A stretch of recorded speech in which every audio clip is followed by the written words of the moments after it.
In fact, his mom was 10 years old when they came here from Ireland. He was preceded in death by his dear son, Bruce. A hole was left in his heart when he died at 18 years old. His parents, Arthur and Elsie, his sisters, Marianne and Alta, and his brother, Wayne. Although he was born in Renton, he grew up in Pine Lake, Sammamish now, and loved to play in the lake and run through the hills, and went to school, and he lived most of his life like a country boy in and out of Issaquah. He used to pick berries there for a farmer that was local, and just had a great time.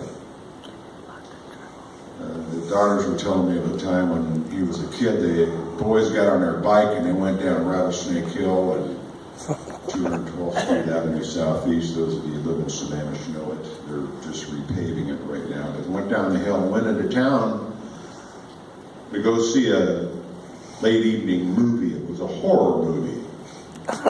And they, you know how boys are, excited they could be. Whenever they got on their bikes and they came home, and it was dark, and as they're working their way up that Rattlesnake Hill, the brothers and friends got way ahead of Jack, and that left a significant impression upon him because he thought the horror monsters he just witnessed in the movie were falling out from behind the trees until they came. All in good fun, He was an athlete in high school. He's played basketball, football, baseball, and boxing. And he continued into boxing as an adult. And used to come to Fall City, and they used to have little boxing matches here. And his daughters sometimes would come and watch him. He would teach even his girls how to fight. That's probably because they knew the kind of guys they might end up dating. I think one of the girls said to me that, they said to her dad, Dad, when we grow up, we want to date and marry a man just like you. And he said, if he is, I'll kill him.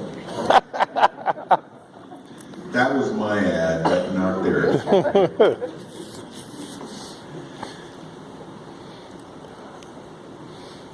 There was a lady named Bonnie Riley who lived next to and was known to George and Ralph Johnson. And they figured out a way to introduce Jack to her. And they met. And actually, it was one of the Johnson brothers that was hoping to make the connection, but Jack's personality was too overcoming and overwhelming, and they met. They met actually just towards the end of 1952. I want to go back to his high school years. He worked Preacher Farmers of America, which was sort of going to be an anticipative opportunity for what he would do later. And when he graduated in 1948 from Issaquah High School, he started to work for Weyerhaeuser's, and Sam had other plans. And during the Korean War, he was drafted into the U.S. Army, but served his time at Fort Bliss in Texas. Yeah. When he got out of service, that's when that introduction took place with Bonnie Riley. And they dated for a year, and on June 18th, the anniversary's tomorrow, folks. On June 18th, 1954, they got married at Mount Si Lutheran Church in North Bend. That was a marriage that God intended marriage to be heaven on earth, Bonnie. And from what I can tell, you guys came close to knowing what that was about. Yeah. Their first date, by the way, was a dance. They went to the Swedish festival dance and had a great time. And continued to dance throughout their life. Their first home was a rental.